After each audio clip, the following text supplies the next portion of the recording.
빌립보서 길잡이. 빌립보서 심층 연구, 기쁨과 공동체적 삶을 위한 복음의 역설.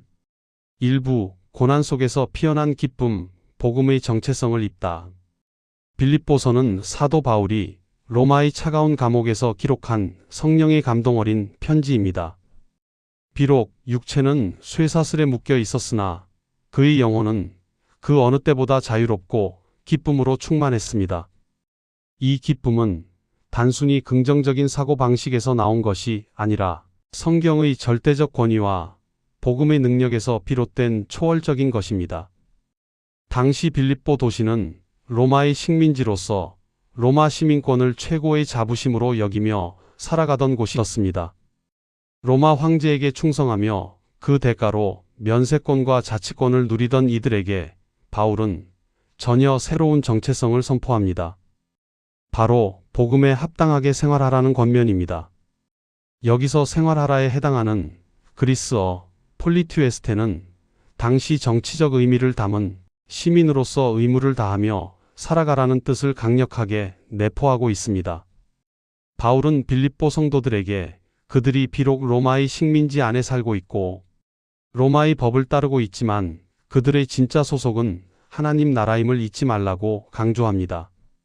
이것은 세상을 등지고 산속으로 들어가라는 뜻이 아닙니다.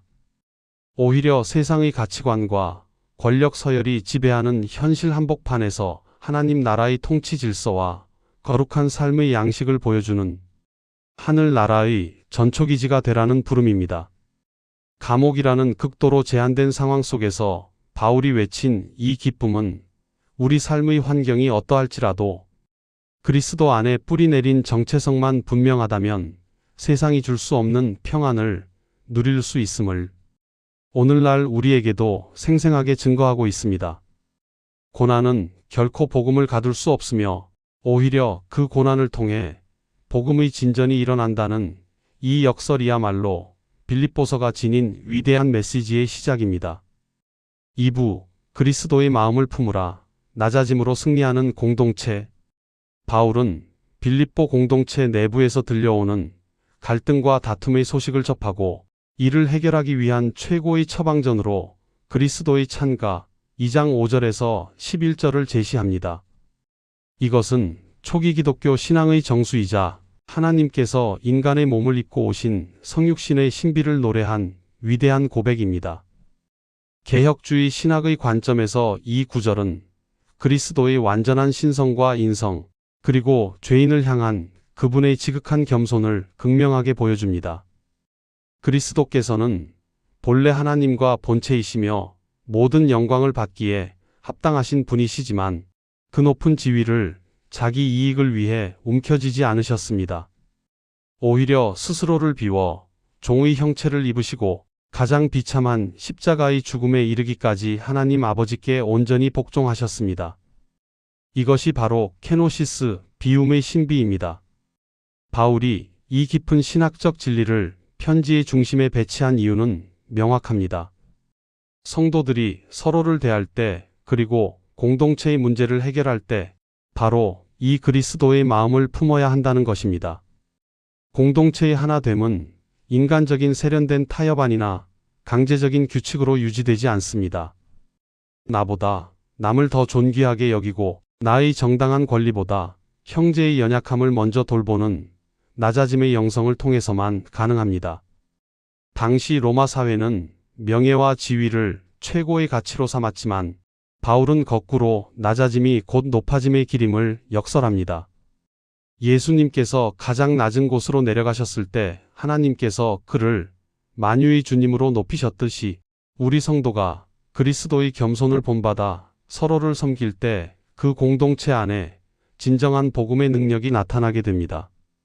유오디아와 순두계와 같은 개인의 갈등을 넘어 오늘날 분열된 우리 공동체가 회복될 수 있는 유일한 길은 바로 이 십자가의 겸손을 회복하는 데 있습니다.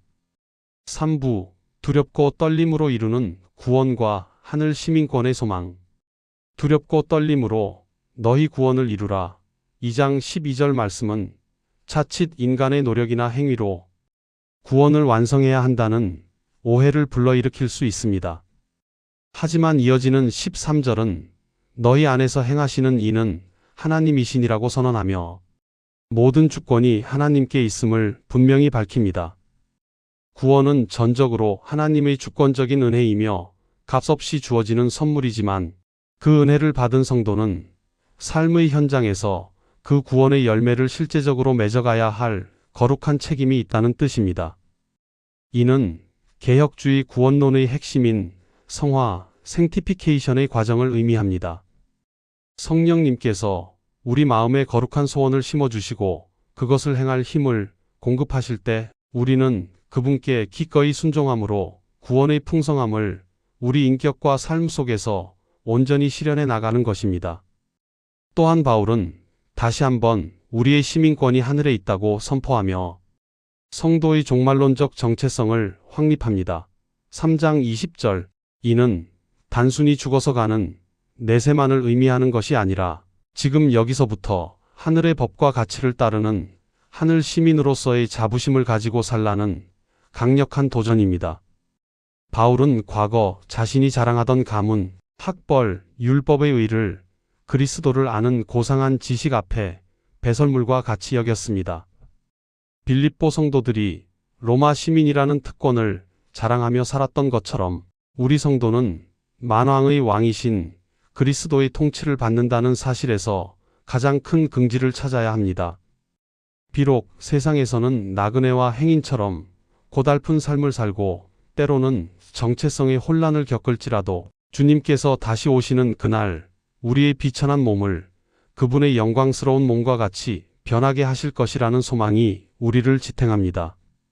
이 확실한 미래의 소망이 있기에 우리는 현재의 고난을 넉넉히 이기며 세상의 유혹에 흔들리지 않고 표대를 향하여 힘차게 달려갈 수 있는 것입니다. 4부 염려를 기도로 바꾸는 비결 하나님 평강의 호의 보고서의 대미를 장식하며 바울은 우리 삶의 가장 실제적이고 절박한 문제인 염려에 대한 해답을 제시합니다.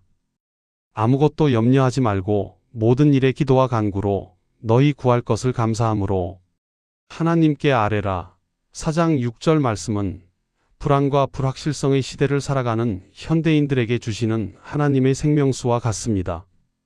염려는 우리가 삶의 통제권을 쥐고 주인 노릇을 하려 할 때 생기는 영적 질병입니다. 바울은 그 무거운 염려의 짐을 기도로 하나님께 던져버리라고 권면합니다. 특히 감사함으로 아뢰라는 것은 아직 문제가 해결되지 않았음에도 불구하고 하나님께서 선하신 뜻대로 가장 좋은 길로 인도하실 것을 미리 믿고 드리는 신뢰의 고백입니다. 우리가 이렇게 모든 것을 하나님께 맡겨드릴 때 모든 지각에 뛰어난 하나님의 평강이 우리를 찾아옵니다. 여기서 지키시리라에 해당하는 그리스어 프루레세이는 군대 용어로 적의 침략으로부터 성읍을 철통같이 방어하는 보초병의 삼엄한 경계 태세를 연상시킵니다. 세상이 주는 평화는 주변 조건이 나에게 유리하게 충족되어야 잠시 찾아오지만 하나님의 평강은 인간의 논리로는 도저히 이해할 수 없는 극한 상황 속에서도 우리 마음과 생각을 보초병처럼 든든히 지켜주십니다. 바울은 사방이 막힌 감옥 안에서 바로 이 하늘의 호의를 경험했기에 빌립보 성도들에게 주 안에서 항상 기뻐하라고 담대히 외칠 수 있었습니다. 기도는 우리의 상황을 즉각적으로 바꾸지 않을 수도 있지만 우리를 둘러싼 하나님에 대한 시각을 바꿉니다. 그리스도 예수 안에 있는 이 평강이 우리 영혼을 감싸 안을 때 우리는 마침내 환경과 상황을 초월하여 진정한 복음의 승리자로 서게 될 것입니다. 이것이 빌립보서가 우리에게 전하는 기쁨의 최종 결론입니다.